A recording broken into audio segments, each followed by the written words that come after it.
Hi, Brian Dunn here, imagesofthelight.org.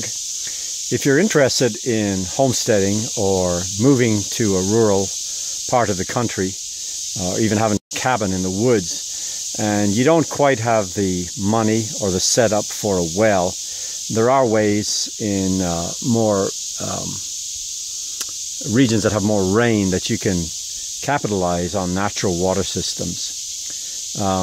What I'm going to show you here is a simple spring box that I built into the side of a outlet for a spring, and this way you can store water then into a cistern, and if you need to, you can pump it into a tank to get gravity fed pressure to your house. The ideal situation, of course, is to have a spring box that is above the upper story of your house in level. You know, it's higher by nature, and so that way you can have natural gravity fed, and that's the ideal. But in many cases you're not going to find that. So here's a simple little spring box. It's not very elaborate at all. You make a simple form out of slabs of wood and or OSB board or whatever you have, plywood, and pour your box. So you would obviously need an outer wall and an inner wall to get this sort of a shape. And then I just use a series of pipes. This bottom pipe, you can see the water flowing through here. That's a blob of cement that got stuck on there, but you can see the water flowing through, coming in. This is right now going out, the outlet pipe. I made a mistake in this one, and so it ends up coming into the drain pipe and has to well up to this level, and then it feeds into this line, and this line runs to the cistern that I built in the stream bed, off to the side of the stream bed. And then this is the overflow. So you got your spring inlet or conduit, you got your cistern pipe that flows to the cistern, and you got your overflow. So this is one of the simple ways to do it.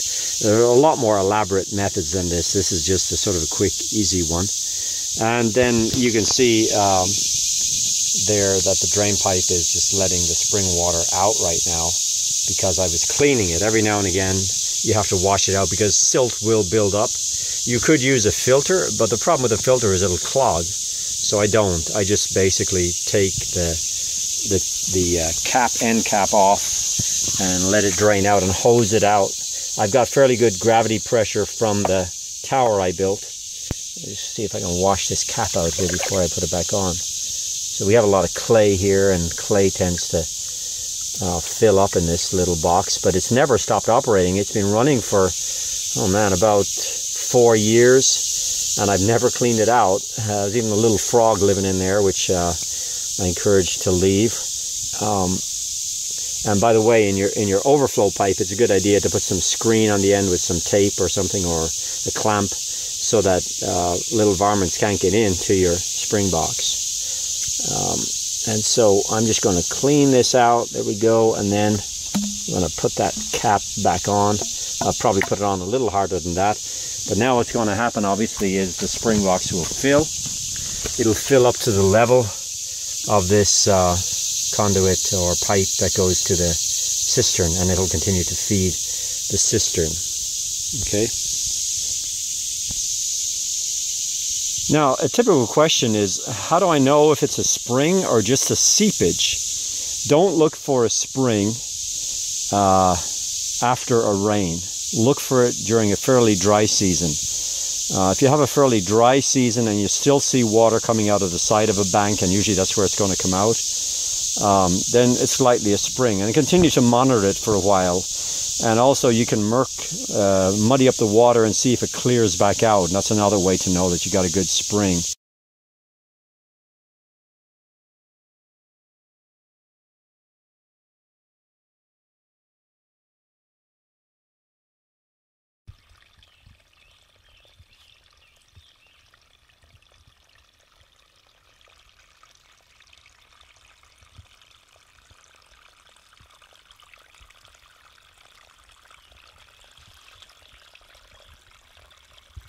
So you can see the little spring box is starting to fill. Another telltale sign is this. This is an animal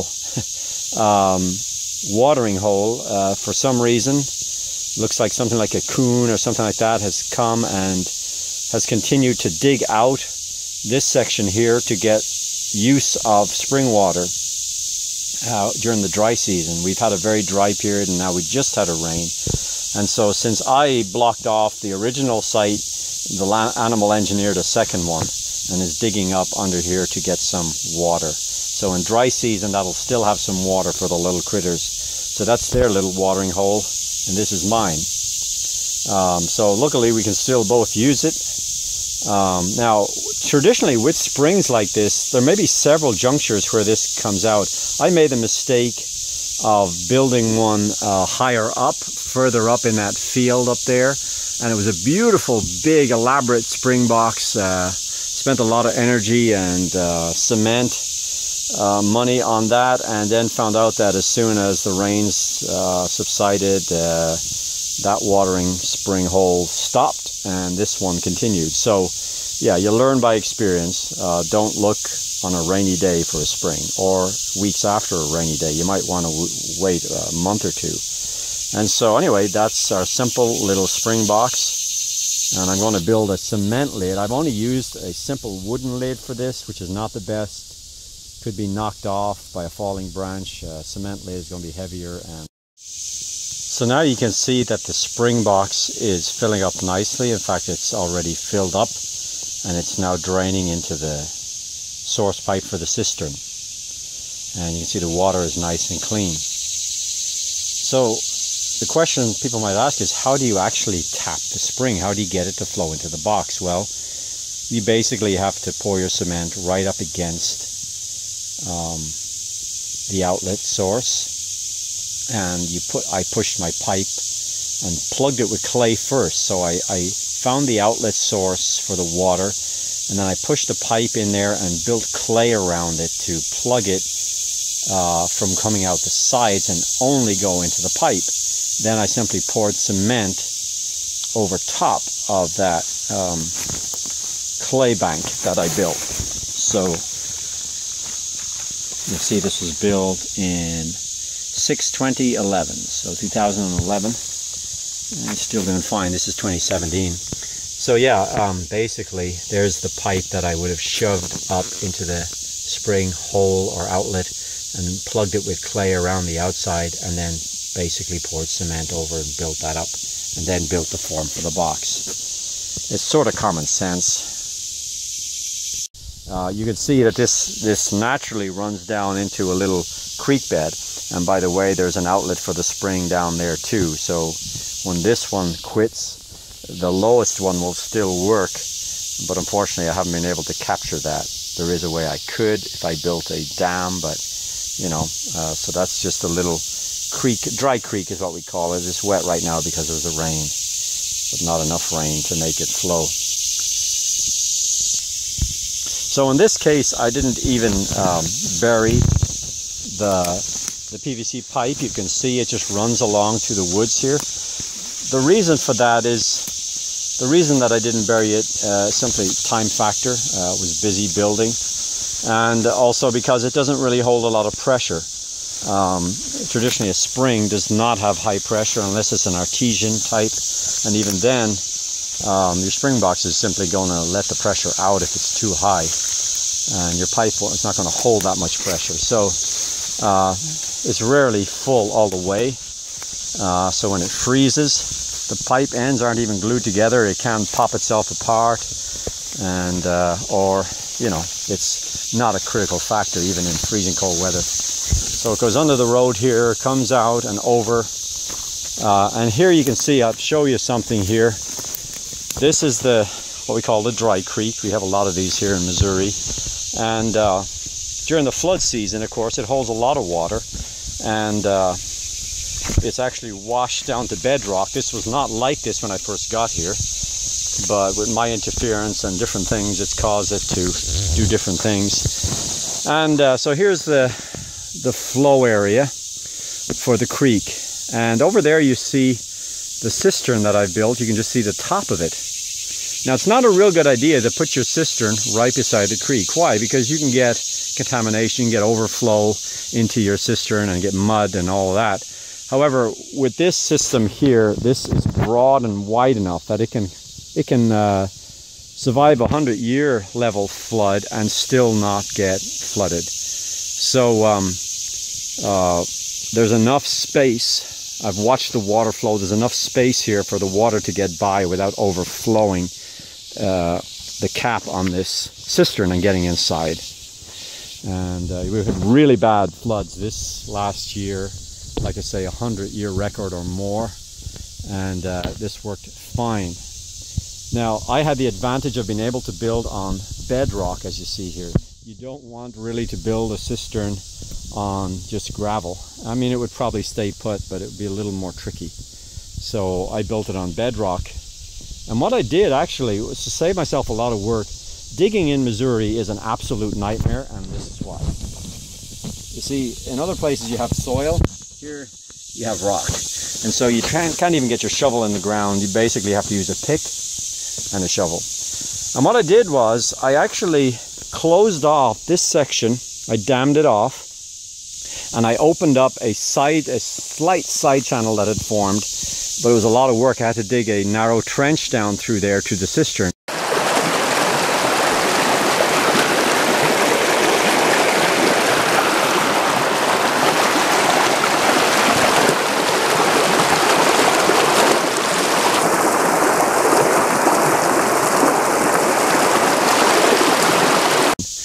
And when the floods came in the spring, it took 2 years, but it washed it all down to bedrock again. And so I was able to clear out an area to build a cistern. And then when I had the cistern built, I simply loaded the rock and rubble back in place and dammed it back up, and it opened this area back up, and it washed it all back out again. So that was an easy way to excavate while I was busy building our Strawbale house up there. So anyway, this cistern I built a very simple way. Now, how do you build a form when you can't sink anything into the ground when you got bedrock? Well, I actually used these rocks with plywood, leftover plywood that I found at my work site where I worked, and I just propped it up and made walls. Very simple. And we mixed the cement in a wheelbarrow. Took a while, about 2 weeks maybe. And this is not the biggest cistern in the world, but it does fine for 2 people. Our kids have pretty much grown up and are sort of on their way out of the home, so we didn't have a whole lot of use. And the little spring feeds into this. I also have, you see that pipe there, it's disconnected right now, but that's for rainwater. So I have a way of filtering the rainwater down into this cistern if need be. I prefer not to because I don't have filters for the roof system, and it carries a lot of debris traditionally, unless you have a special filter system, like I say. And you could build one. There are things you can find online to build your own, and then there are expensive ones you can buy, and that would solve that problem. But I don't really need it when I have this spring, which runs, I'd say, about 3/4 of the year or more. There may be a month or 2 that it runs dry. Sometimes I can get by even with the water that I have during that period. But if need be, I can also fill it from the gutters or from a pipe outlet up at the house where I can haul water. So there are 3 ways of filling that cistern: the spring, the gutters, rainwater, and also hauling water and parking a vehicle up there and emptying into a pipe that filters down. I also have a simple system here where we can sidetrack the spring water and use it directly, because we can drink that. We do filter it, but we can drink that once we run it through a ceramic filter. So I simply have a way of switching there. Now, ideally this would be better buried in a trench system, but just haven't had that time yet. So other priorities, you know. So here's the cistern built in, and it's just right into the side of the bank here. I just used stainless steel and then roofing metal on top of that. So there we have it. I don't traditionally drink the water out of the cistern because, you know, it's sitting for a longer period of time. I also have a way of, I didn't show you this, but I have a way of flushing the system when need be. Get through these weeds here. And so there you can see right now the flow is low because I'm interfering with it. I haven't really filled up the spring box properly yet, so it's just starting to flow again. So down here I have these two pipes work like jets, and I just unscrew this end cap here, and then it very quickly evacuates the spring box, and of course I can screw off the lid and get in there and hose it out. Next I'll show you my gravity fed tower, or my gravity pressure creating tower. At the end of the cistern I have a 50-gallon barrel. This is just an idea I had since I already had excavated a deep channel here when I was diverting the water flow from the flood period. I had a deep trench here, so I just dropped a barrel in, and if you open up this door here, there's a simple water pump in there that we only use occasionally to pump water up to the tower. So that's all I have, is just a simple pump in there. The reason I put straw over it and sank it in the ground is to stop it freezing in the winter. And this straw, of course, also has bacterial activity, so it's creating heat as well. And we didn't have any problem with freezing last year. Now the outlet pipe, again, is still above ground. Ideally that'd be better buried, but I used basically a PEX-like material, and it just runs up the hill. I'd have to rent a track hoe really to make a trench in this part of the country, because you can just see the amount of rock in the ground. It's really be out of the question to try to dig it all by hand. I mean, it would be very inefficient, very time consuming.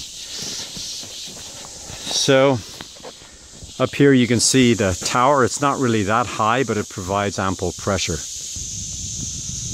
So this tower is built out of completely recycled, used materials. Again, at the place I worked, they had a lot of construction going on, had a lot of leftover stuff.